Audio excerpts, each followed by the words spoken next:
Assalamualaikum warahmatullahi wabarakatuh. Yang saya hormati Ibu Bapak Guru Penguji Ujian Praktik Bahasa Indonesia.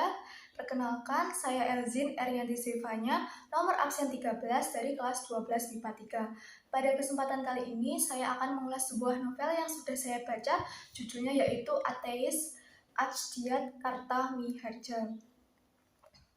Baiklah, saya akan memulainya. Ateis merupakan sebuah karangan fiksi kedua Miharja setelah karyanya Polemik Kebudayaan.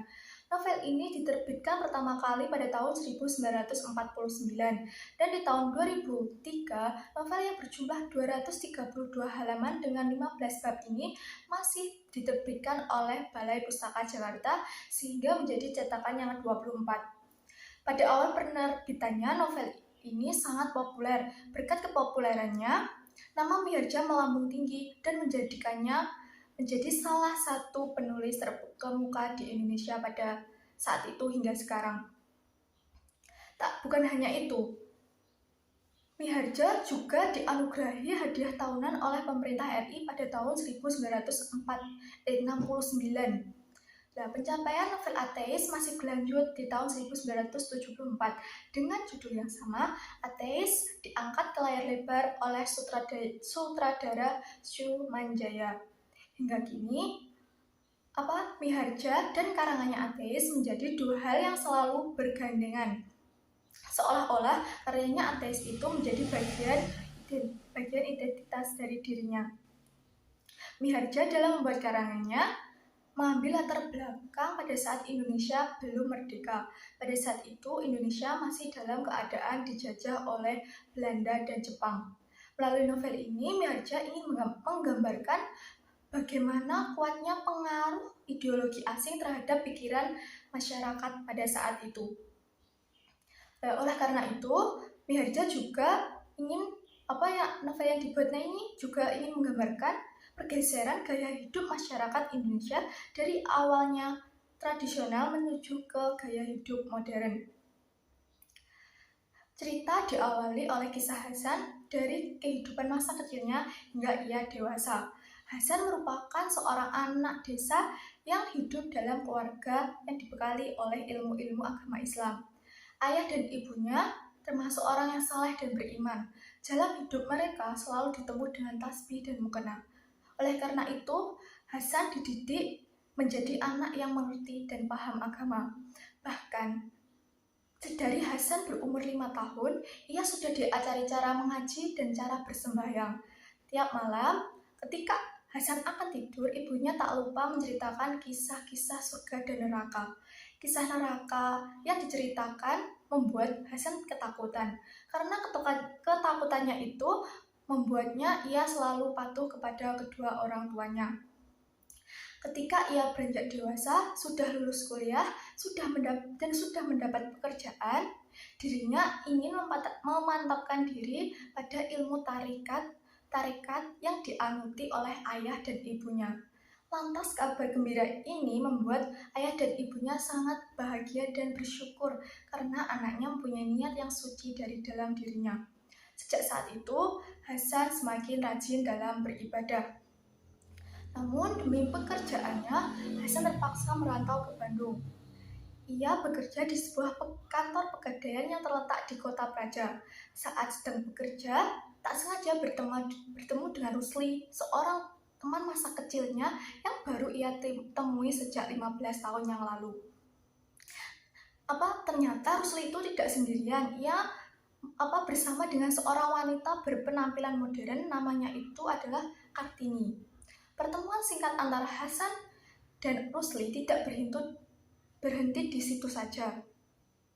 Rusli mengundang Hasan untuk mengunjungi rumahnya yang berada di daerah Kebon Manggu. Saat mengunjungi rumahnya Rusli, Hasan menyempatkan diri untuk bertanya, siapa itu Kartini? Karena seingatnya ia tidak memiliki adik yang bernama Kartini.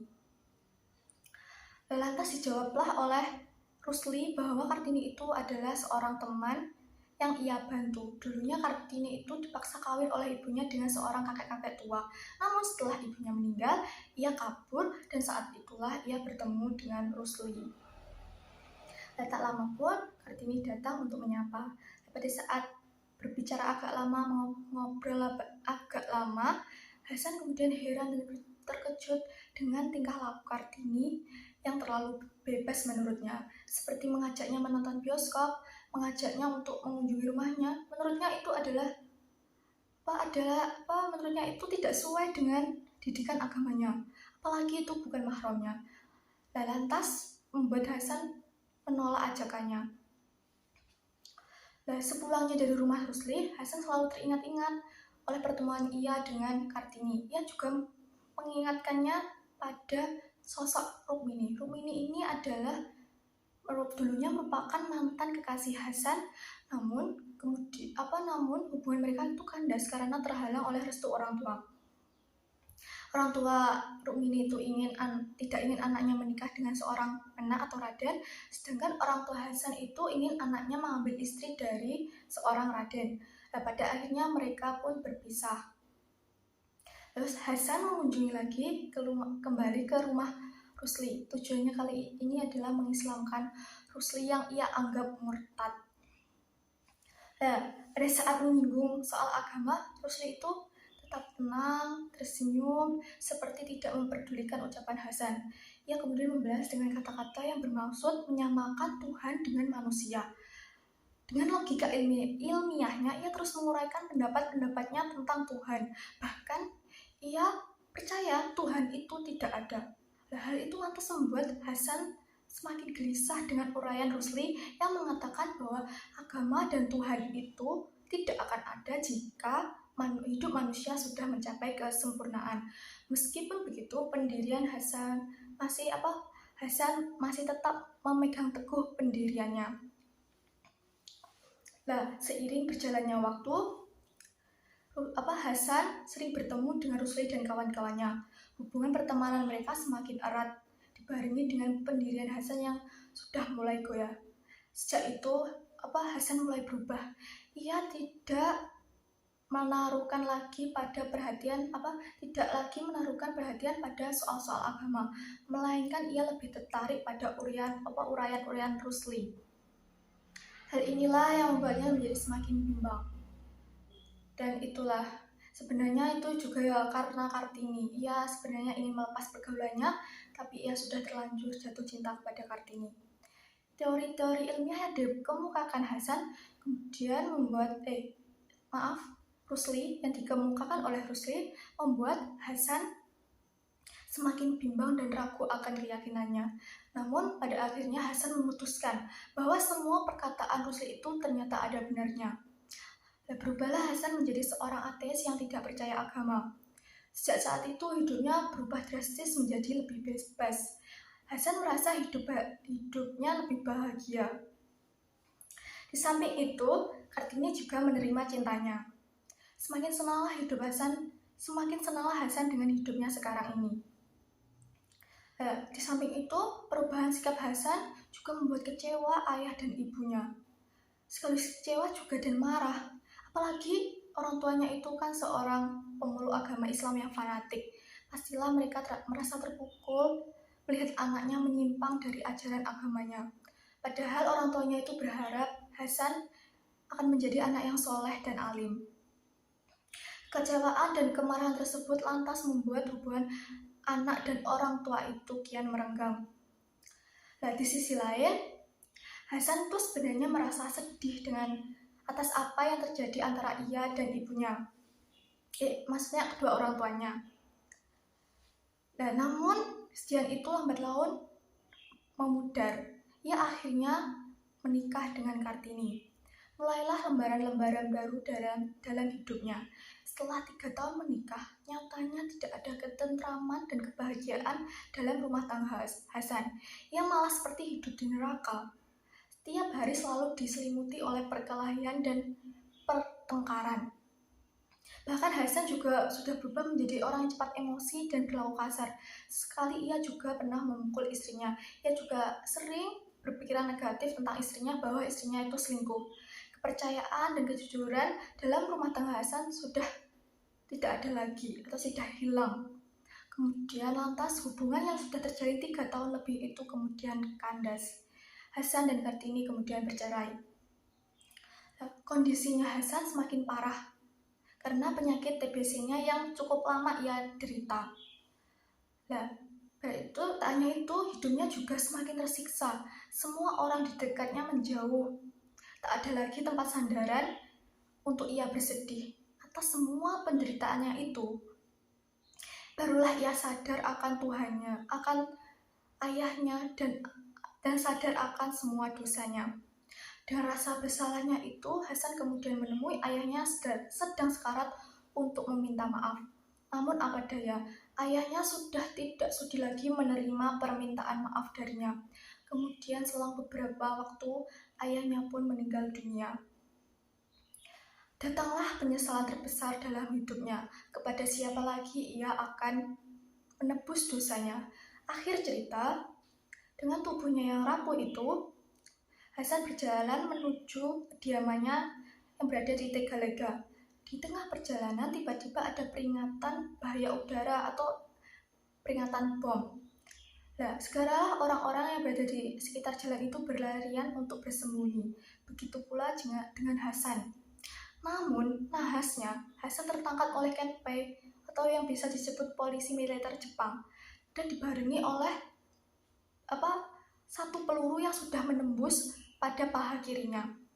Tak lama kemudian terdengar kabar bahwa Hasan tewas karena disiksa.